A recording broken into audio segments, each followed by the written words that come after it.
This week's edition of Church Media Design TV is sponsored by Print Management Solutions.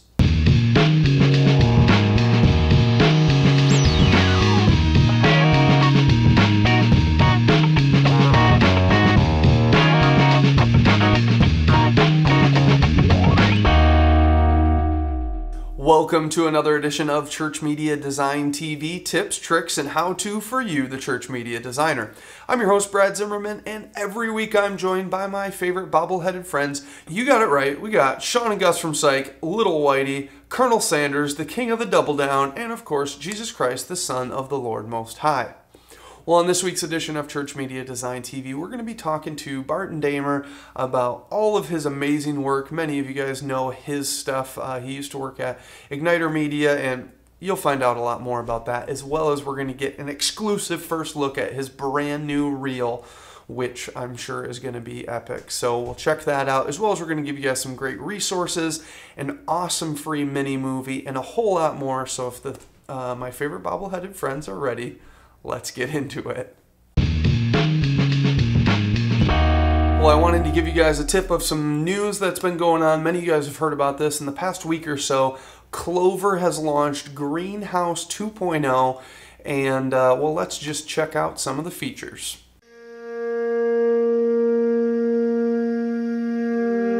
I remember in one of our first meetings about Clover, Ben and I were sitting out in front having lunch in front of this cafe, and I remember asking the question, we were talking about it, asking why is it that in website design basically that professionals are the only ones that can edit and maintain a website? Like why is that? Like who said that you have to know PHP or you have to know HTML or Flash or whatever it is? Who said that you have to do that?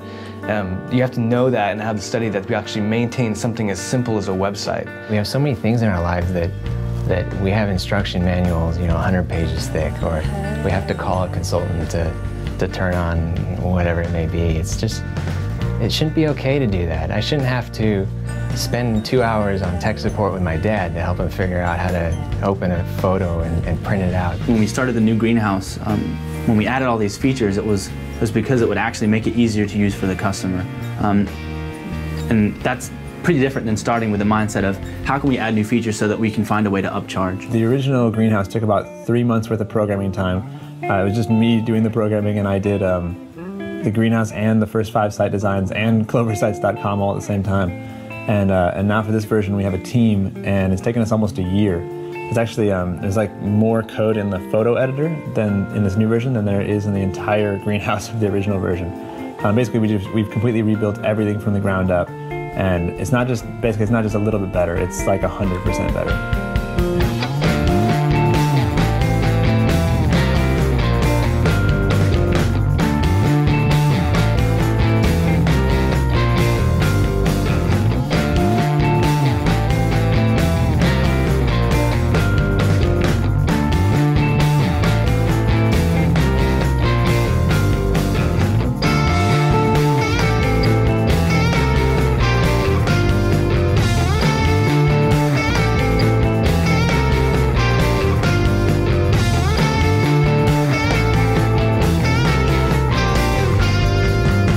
Convinced that we think the world needs us to be good at a lot of things, but the truth is that the world really needs us to be great at one thing. The world doesn't need more programmers, but the world does need programmers who understand real people and who are capable of making products that fill real needs. I think actually we need to demand that from everything, from our cars, from our cell phones, that everything is created with us in mind. We know the strength of the internet. People will jump on a website and completely judge an organization based upon their web presence, and we take that seriously at Clover. Our mantra at Clover is make it usable and make it beautiful.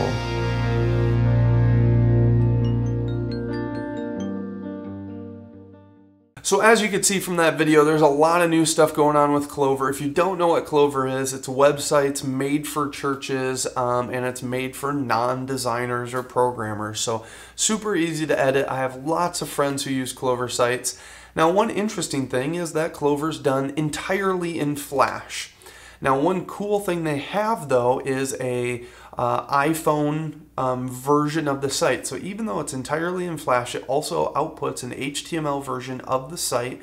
so your site can be viewed on an iPhone or probably an iPad. They don't have that. They actually have a viewer, so on the site you can see what your iPhone version looks like on an iPhone. But you can also do this on, I'm sure on an iPad it will switch out to that version, and I wouldn't be surprised if they add an iPad viewer for the future. But one really cool thing that excites me about this is a lot of times there's limitations with Flash, and they've really pushed past all of those limitations.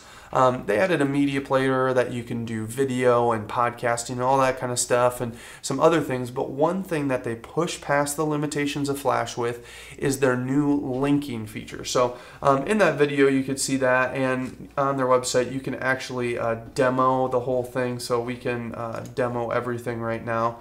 And I'm just going to quickly do a demo of this, and we'll make this go full screen for us. So this is River City Church, and one thing that you're going to see here, we're going to start the demo, is you're going to see when I click on About Us, you're going to see that it goes to well, let's see, Sundays, and let's actually pull this so we can see the you can see the URL here, and so you can see that there's a whole lot of craziness going on.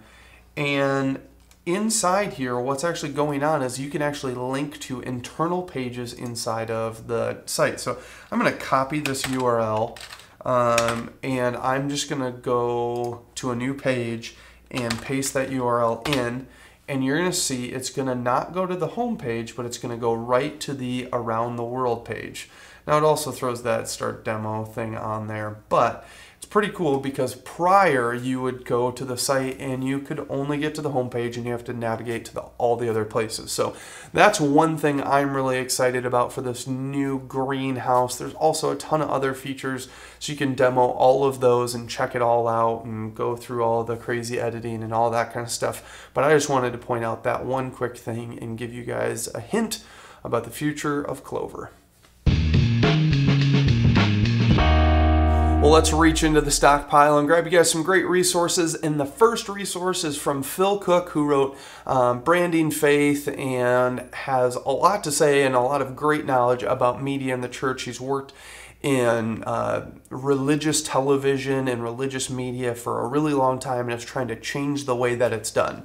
And one thing that he has, and this is really old, it's been updated every now and again, but it is style guides for media producers and video editors. And so there's just 11 different simple things. You know, read the latest trade magazines. Keep graphics clean and simple. Again, not screaming graphics. Today, people are expecting something much more unintrusive when they watch a program. So there's just a lot of great tips in here of how to style your media that you do in your church and how to have a consistent brand, and just a lot of great tips there. So I wanted to show you guys that resource. The next one is from Red Giant. Red Giant makes a ton of plugins for After Effects, Final Cut, Premiere, a lot of video programs, and they just launched Red Giant People. Now, Red Giant People is basically a straight ripoff of Trapcode People. They bought the company Trapcode, which makes Particular and Shine and a whole bunch of plugins like that. And when they bought it, they actually shut down their user-submitted community site called Trapcode People, which was just, hey, check out this preset that I did for this project using Particular or using Shine. And it was a lot of great free stuff. Well, they actually shut that down and reopened it as Red Giant People, which is presets for every single Red Giant program. So one cool one that I just checked out was this bleed effect here. So we'll just watch this here. And this is totally free for you to download. And it's just this really cool bleeding animation you can see here. And it ends out with a little text effect. Particular Experiment.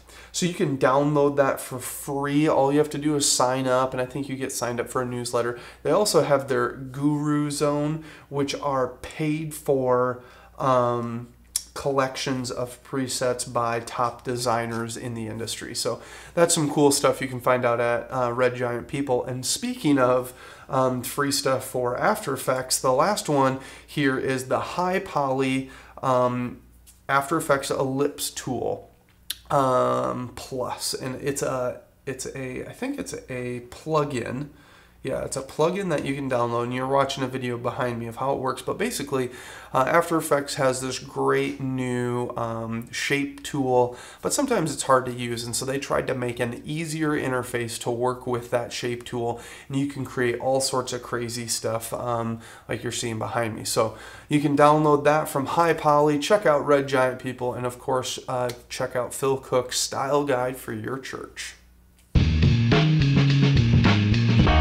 Well, before we move on, let's say thank you to our sponsor of Print Management Solutions. You can check out all of the info about Print Management Solutions at their website, but what I have to say is you really should check this out. It is a great way to save money for your church, and you might not be the person who's in charge of printing or whatever, but pass this resource along and say, hey, we could print some pretty high quality stuff in-house, and we can get full service, so all of our toner, all of our ink, all of the maintenance, all of the everything is included in your monthly fee, and it's pretty low cost. You're going to find that you're paying for, you're paying one price for color, one price for black and white, and you end up saving a lot of money. And what's happened for us is we've actually sent a lot less print jobs out of house, because now we're printing, quick, easy postcards that look a ton nicer, and we can do them last minute if we need to. So check it all out, and you're going to get a customized quote for your church, for your situation. So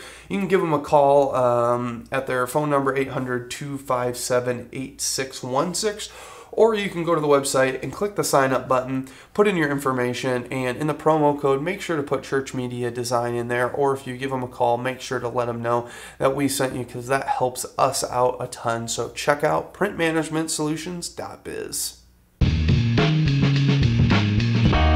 Well, this week I'm joined by Barton Damer of AlreadyBeenChewed.net, who is a motion graphics designer and print designer and just designer. So Barton, thanks for being with us today. Thanks for having me, Brad.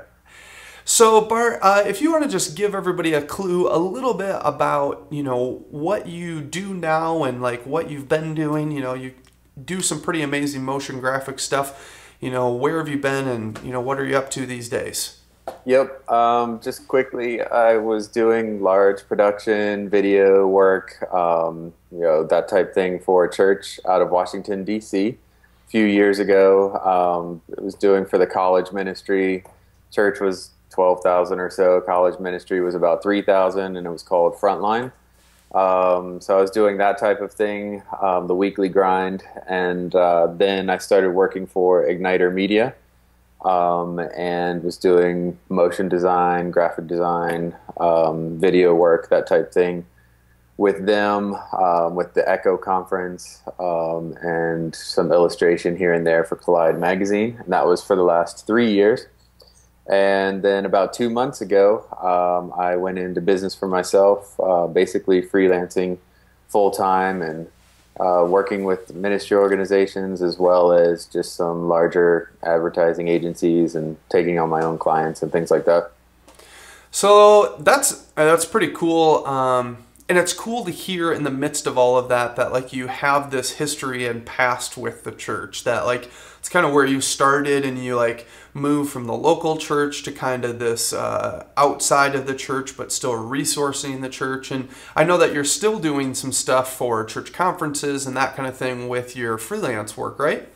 Absolutely, yeah. And I mean, that's kind of one of the things I've had people ask me is, am I getting out of ministry, that type of thing? And not at all. I think what I'm learning quite a bit just through interaction with the clients that I've had over the last few years is just that there's tons of ministry being done outside of Sunday, and some of that interaction is what I've enjoyed and experienced over the last few years with the clients I've dealt with.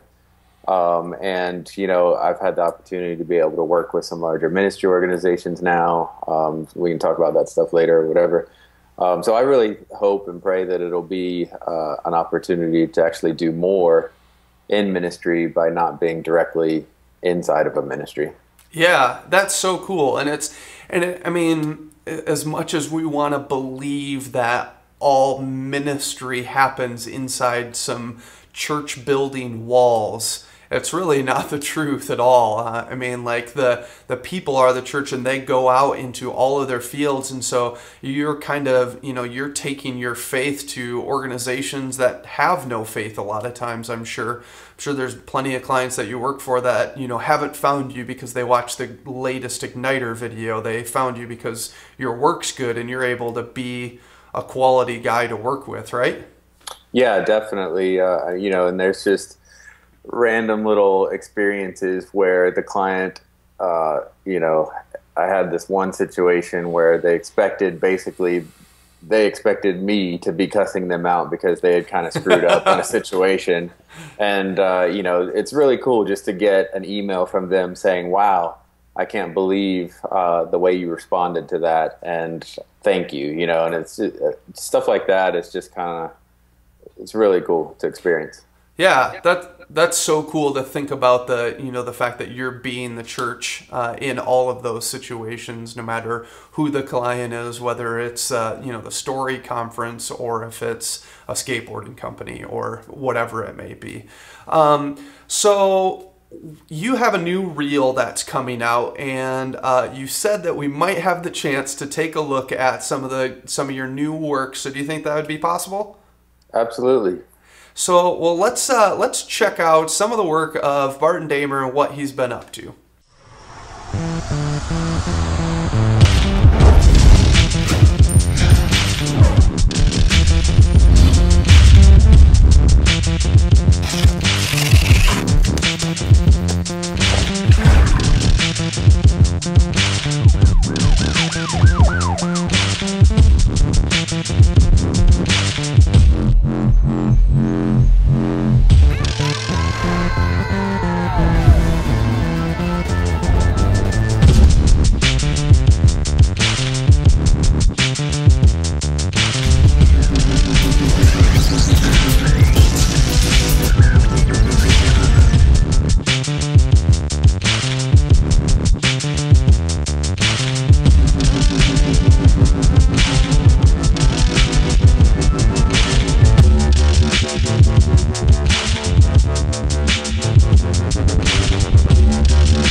Well, that was some amazing work. And Bart, do you want to just give a quick little rundown of some of your more favorite pieces that you've worked on lately, and kind of the tools that you use to work on some of that stuff?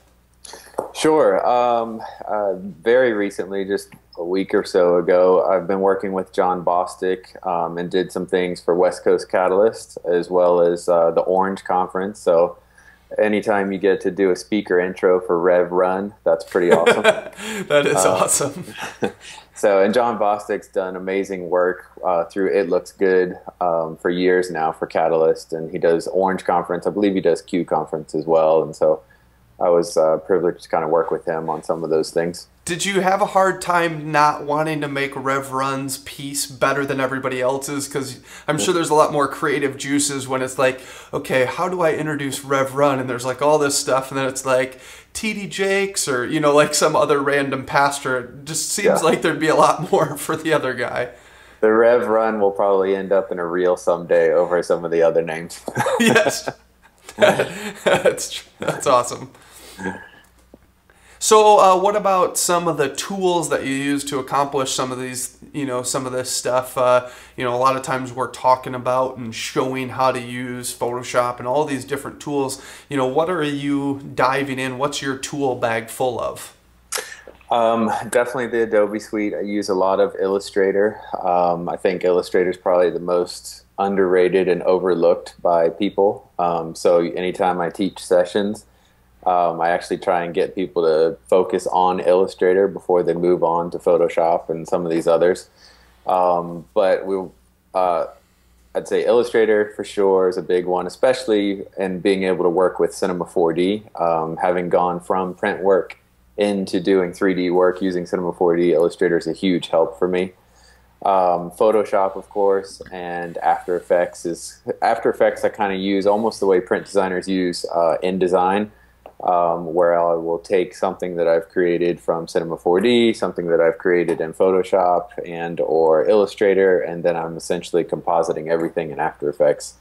Much like you would do with InDesign, you would take a graphic from Illustrator, a graphic from Photoshop, place them all in InDesign, and create your booklet.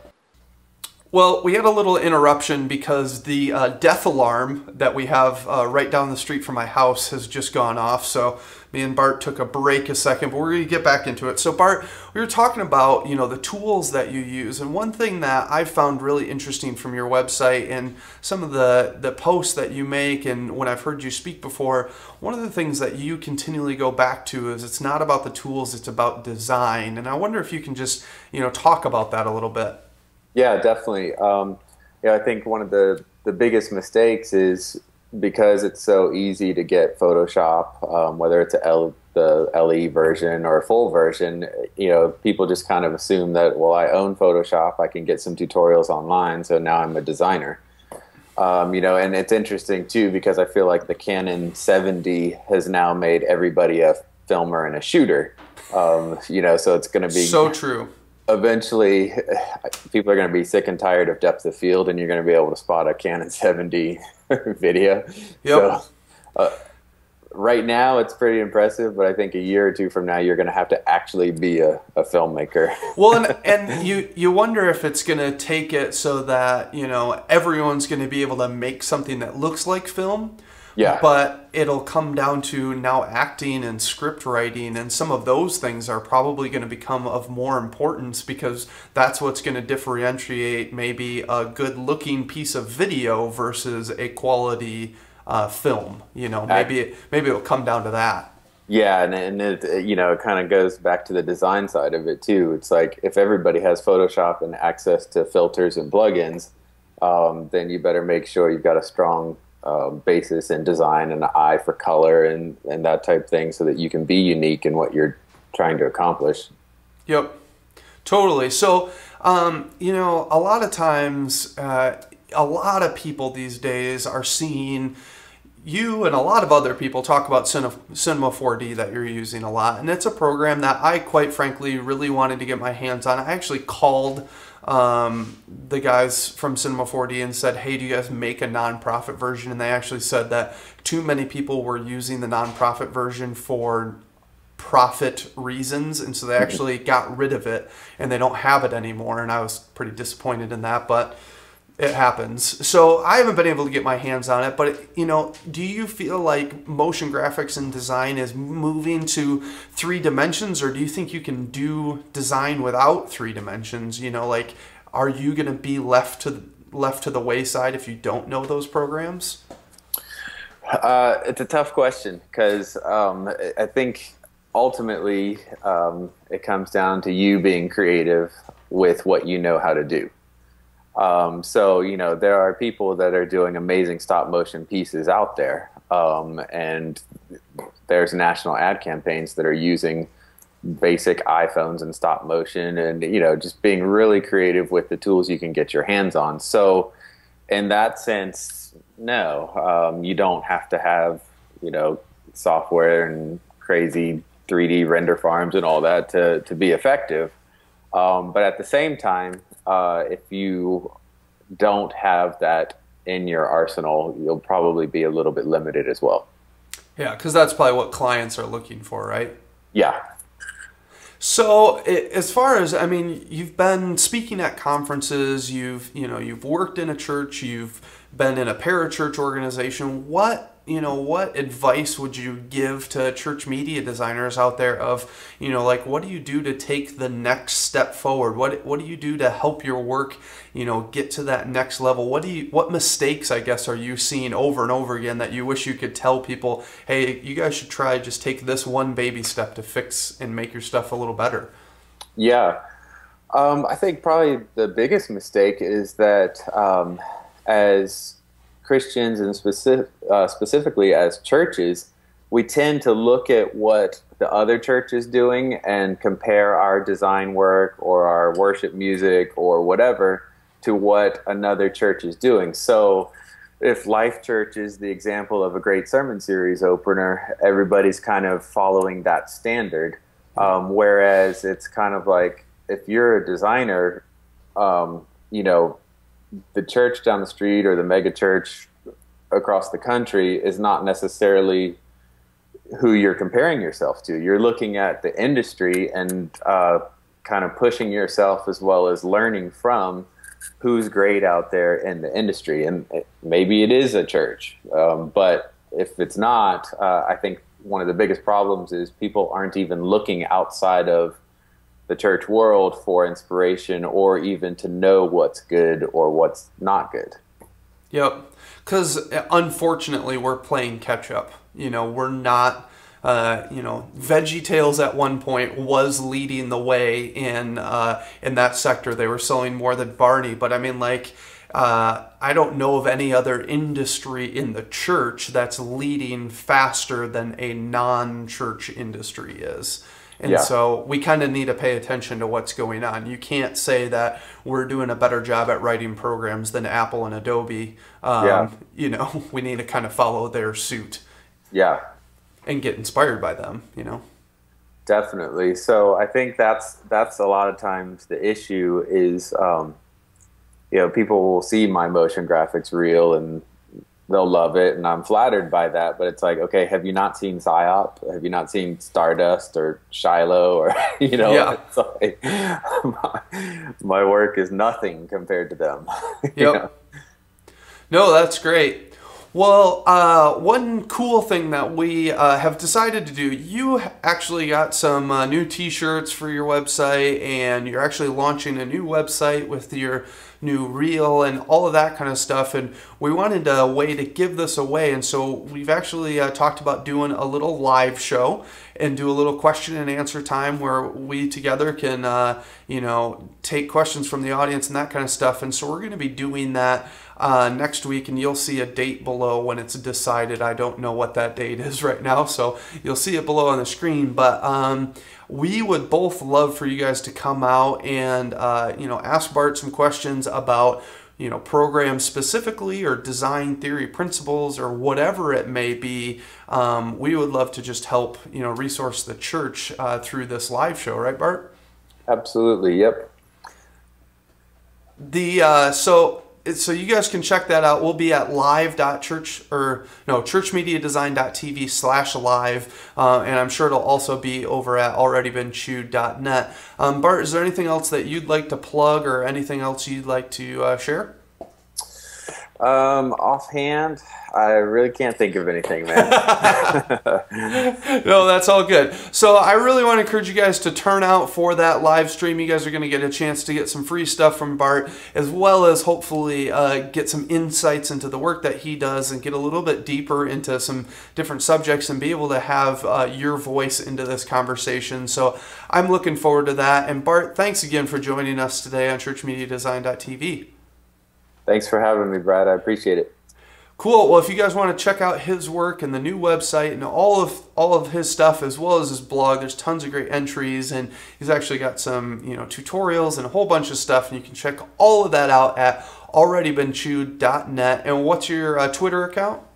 It is just twitter.com/Barton Damer, BartonDamer.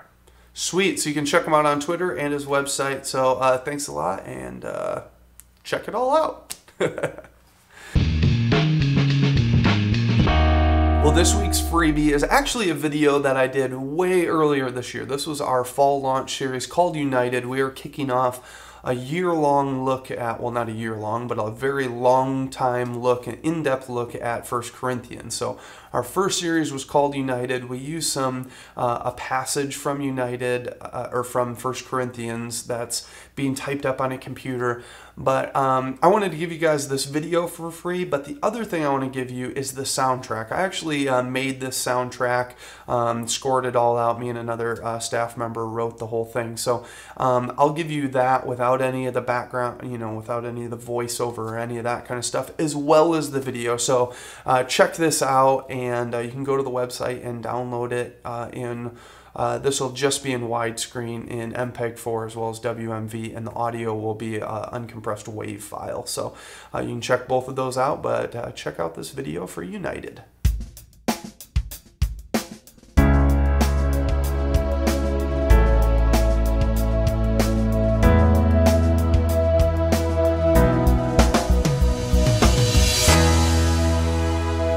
Hey, this is Paul. I wanted to write to you watermarkers and to the Church of the Tri-Cities. Every time I think of you, and I think of you often, I thank God for your lives of free and open access to God, given by Jesus. There's no end to what has happened in you. It's beyond speech, beyond knowledge. The evidence of Christ has been clearly verified in your lives. Just think, you don't need a thing. You've got it all. All God's gifts are right in front of you as you wait expectantly for our Master Jesus to arrive on the scene for the finale. And not only that, but God Himself is right alongside to keep you steady and on track until things are all wrapped up by Jesus. So friends, I ask you to live in harmony with each other. Let there be no division in the church. Rather, be of one mind, united.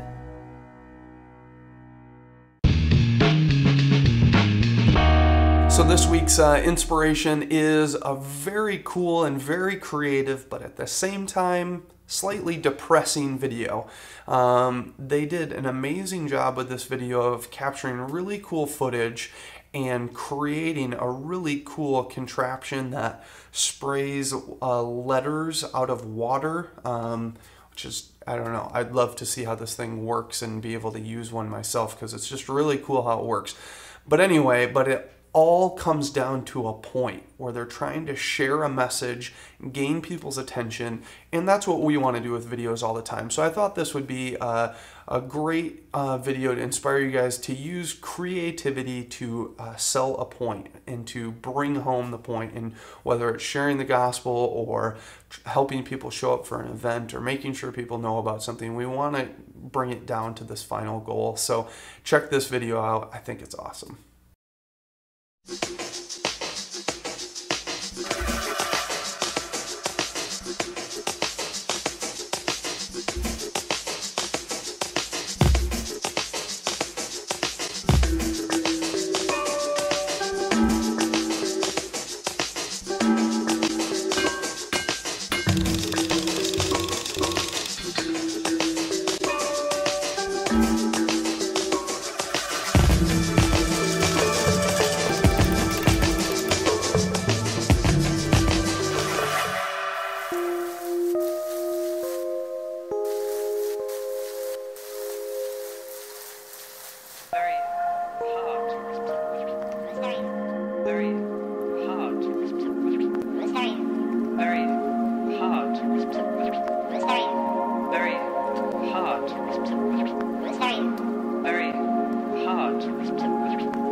Thanks for tuning in to another edition of Church Media Design TV. Hopefully you guys enjoyed that interview with Barton. Again, make sure to check out his website and work at alreadybeenchewed.net and his great blog. There's tons of great info on there.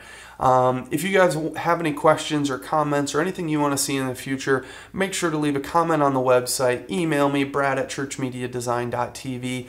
Twitter.com/CMDTV, Facebook.com/CMDTV, Vimeo.com/CMDTV. what else do we have? Oh wait, we actually just bought CMD.tv, so the website will be moving there soon. As well as you can find my personal Facebook at facebook.com/bradley.zimmerman. So I'd love to connect up with you guys that way. So make sure to leave comments and ask questions away. We'd love to have your feedback on this episode and any other one. So as for me and my favorite bobbleheaded friends, we're saying, see you later.